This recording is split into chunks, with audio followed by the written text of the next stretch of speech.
Shalom, it's me, Baht of Zion, and today I'm going to come to you with a podcast called The Cost of Being Real, Why Most People Can't Handle the Truth. Torah only, rooted in authentic, personal conviction and Yah's standards.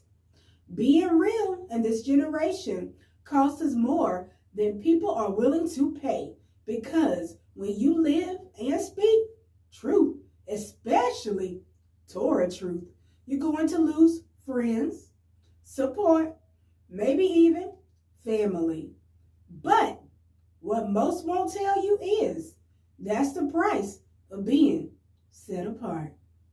You'll be called judgmental, over righteous for upholding righteousness.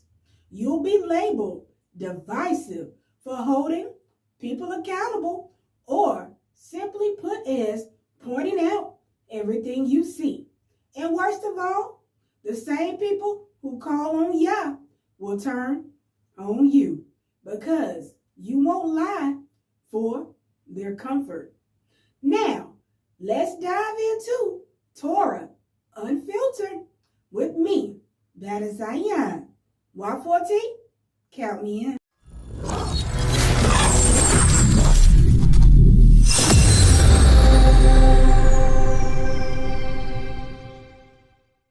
Shalom, family.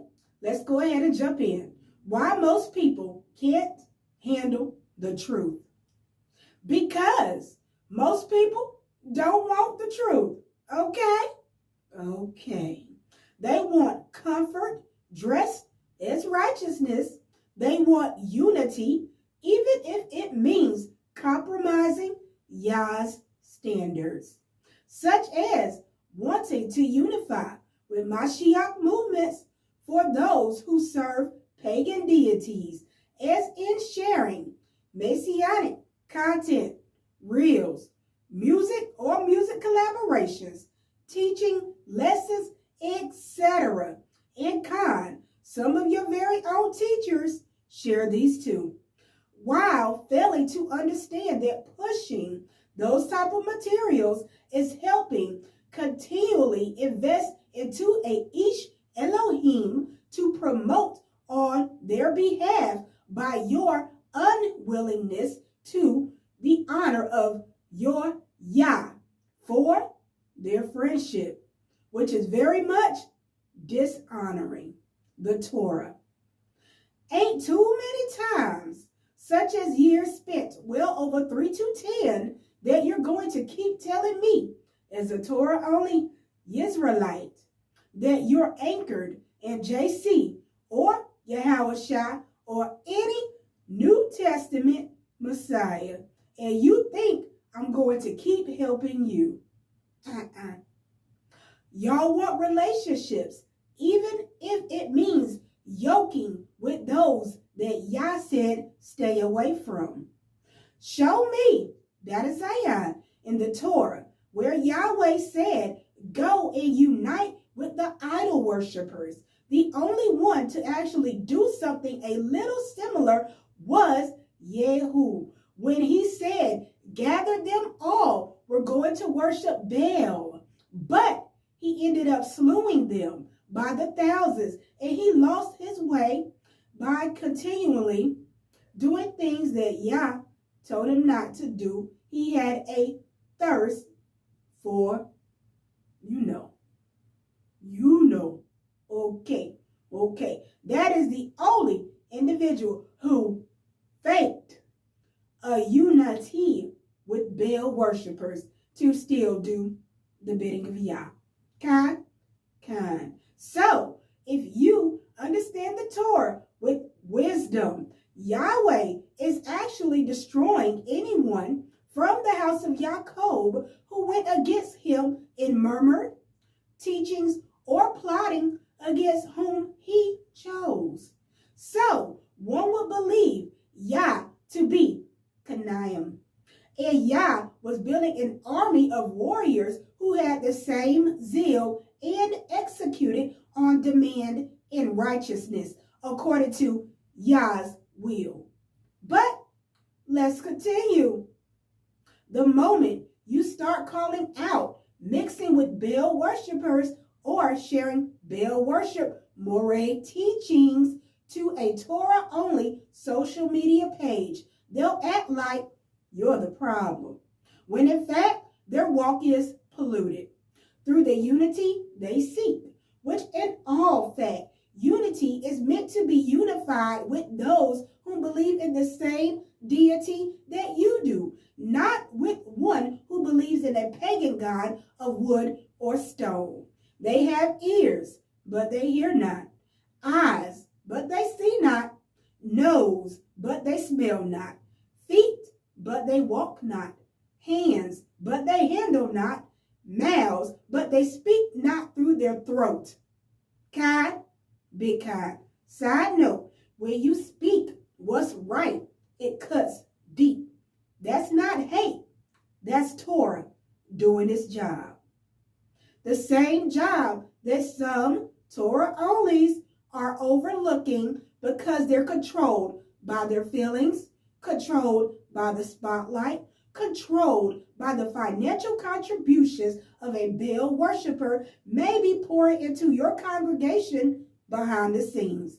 And that is the case. You've accepted a bribe which defiled your judgment on this walk. Now, Torah family, let's get into a brief Torah foundation. First, coming from Deuteronomy 5, verse 32. And it states from your Torah, you shall not turn aside from the word I command you this day to the right or the left. Deuteronomy 12, verse 2 through 3. From your Torah, you shall utterly destroy all the places where the nations served their Elohim. Break down their altars.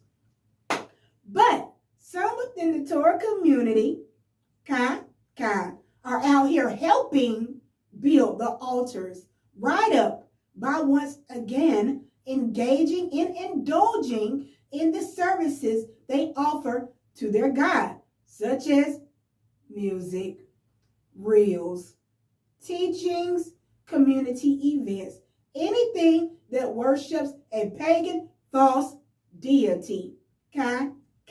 Now, what I have come to realize, royal family, is this. In the precept, Leviticus 19, verse 9 through 18, it only pertains to those whom follow Yahweh. Not anyone who detests Yah, period. Like, how can it, if Yah told you the haters of Yah will be destroyed? And he did say that. It appears to me, Baht of Zion, that some of you are locked into the New Testament mental behavior or mentality, where Yah is all love. But how can that be if we clearly just finished Numbers from the Torah studies, and he showed Moshe and Aaron before all of Israel that he is a Yah to be feared and not to be played with? Okay, there's been various accounts from Exodus through Deuteronomy where Yah is telling the nation of Israel directly to drop all Baal Peor's worshipers to the sword, worshipers of Baal. Clink, clink. Okay, now, some of you may say, but Baht of Zion, the laws can't be done in Babylon. And that is far from the truth. The way that you can stay set apart and actually set yourself apart is by being apart in affiliation and actually unite with other Torah-only Israelites, unless you feel as if the same Torah you read is fake. Or also, you may not want to unite with some other Torah-only Israelites because you feel a disdain for them. Which would also have you fall under Lashon Hara and Ayin hurrah. And you know you're not supposed to be doing none of that. You see what happened to Miriam? Okay, in case you didn't get it. The standard of Yah is non-negotiable. And if I have to walk with Yah alone on my own to keep it, the Torah, Selah. But let's continue. The price is high, but it's definitely worth it. Yah never promised that truth would make you popular.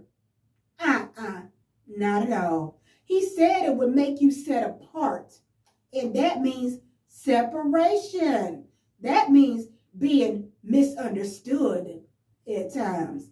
But when you lose people for the sake of righteousness, Yah sees it all. He sees your integrity behind closed doors. He sees when you choose his word over a cosign from the crowd. Which brings me to our second Torah foundation, which is in Leviticus verse 2 from chapter 19. You shall be Kodesh, for I, Yod He Wahed, your Elohim, am Kodesh.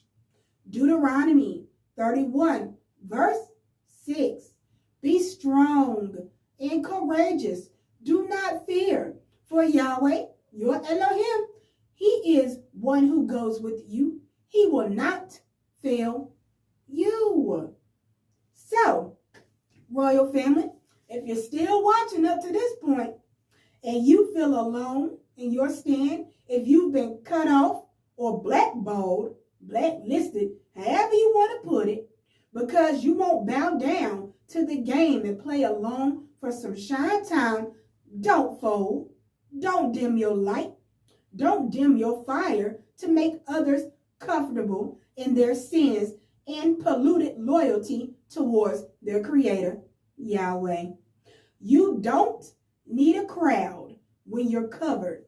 Kanayim is the remnant, and we're not bending. Shalom, Barakat.